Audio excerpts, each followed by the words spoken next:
As you guys know, there are tons of different ways that you can sell sneakers, and I take advantage of a lot of those different ways. Today we're going to talk about the top 5 ways to sell sneakers. I'm going to break each one of these down, show you guys the pros and cons to each strategy of selling shoes, and by the end of this, you guys are going to know how to sell your sneakers to make the most money possible. Before we break each one of these down, just know that I have videos of these specific strategies on my channel. If you want to find out more detail about one specific strategy that we talk about in this video, make sure you check out that playlist of the how-to videos. In those, I show you step-by-step how to sell sneakers on each of these platforms. Let's hop straight into number 5. We've got the GOAT app. The GOAT app has been one of my favorites and one of my top ranked ways to sell sneakers in the past. And of course, things are always changing, and that's why this time GOAT app is number 5. There are things that I love about selling on GOAT. It's really easy and convenient. Once you maintain a certain seller level, you don't even have to take photos of your new shoes. You do have the ability to sell used shoes on this app. That's not an option on some of the other apps we may use. There is free shipping built into the seller fees on this platform. One thing that I dislike about this is that the lowest priced shoe always sells first. Since there's no way to differentiate your listing, you're not taking photos, you can't see the individual listings, all you see is a shoe and a price. It makes it really convenient for the buyers to find a sneaker that they're looking for the best price, but it does kind of hurt the sellers, and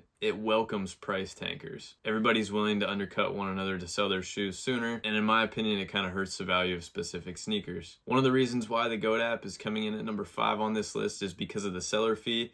It's locked, you can't do anything to change it, and it's 9.5%. I've noticed with the lowest price shoes selling first and the 9.5% seller fee, you're bound to make a little bit less whenever you're selling on GOAT app versus some of the other strategies that we're going to talk about today. Not to mention, after that 9.5% in seller fees, you're also going to pay 2.9% in fees to withdraw your funds from the GOAT app to PayPal, bank account, whatever that may be. Coming in at number 4, we've got Stockx. Stockx, in my opinion, has clawed its way from the bottom. Like the GOAT app, they have a built-in free shipping label, and also like the GOAT app, it's convenient, but also the lowest price sneaker is always going to sell first. And with Stockx, you don't have the ability to sell used shoes, but you are able to lower your fees. Sellers are going to start out at 9% and can earn all the way down to 5%. And once you reach level 3, which is that 8% threshold, you can also start earning an additional 2% off for shipping your orders on time and just fulfilling them in general. Therefore, your seller fee can be anywhere from 9% all the way down to 5%. Having the ability to be more profitable based on your sales, it's really appealing to me. And also, if you watch the video on how to sell on Stockx in 2024, you can see that seller level 3 is actually really achievable. Now, I will say both Stockx and GOAT, more so GOAT, I've had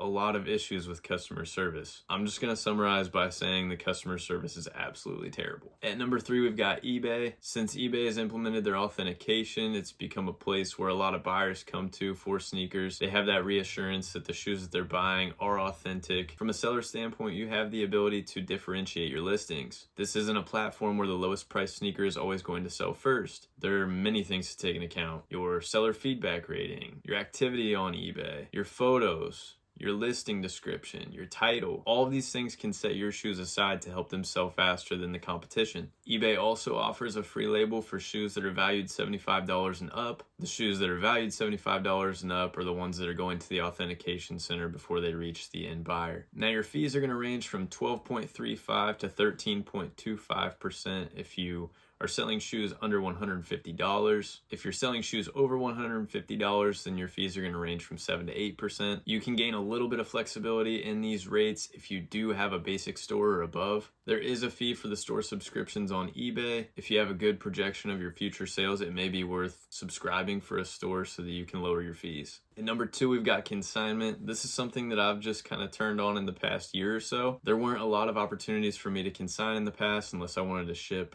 a bulk amount of pair of shoes to somebody that was out of state. To me, that posed more of a risk, so I didn't really dabble in it in the past. Now that I have local stores near me that do take in consignment, I've decided to take advantage of that, and I actually really like it. Most stores are charging anywhere between like 8 and 15% in fees, but keep in mind that they have the ability to charge a higher price tag. Customers are walking into a store and they're walking out with that pair of shoes the same day. They're paying for the convenience, they're paying for the availability of the sneakers that they're looking for. If the store owner is able to fetch a higher price, in turn you are as well. You don't have to worry about shipping, you don't have to worry about any fees other than the consignment fee that comes off the top. There's actually very little footwork required to consign sneakers. It's normally just a drop off, maybe a pricing sheet, and a little bit of communication back and forth with the store owner. Plus there's that cool feeling that you get of having your sneakers on display at a storefront that people that you know shop at.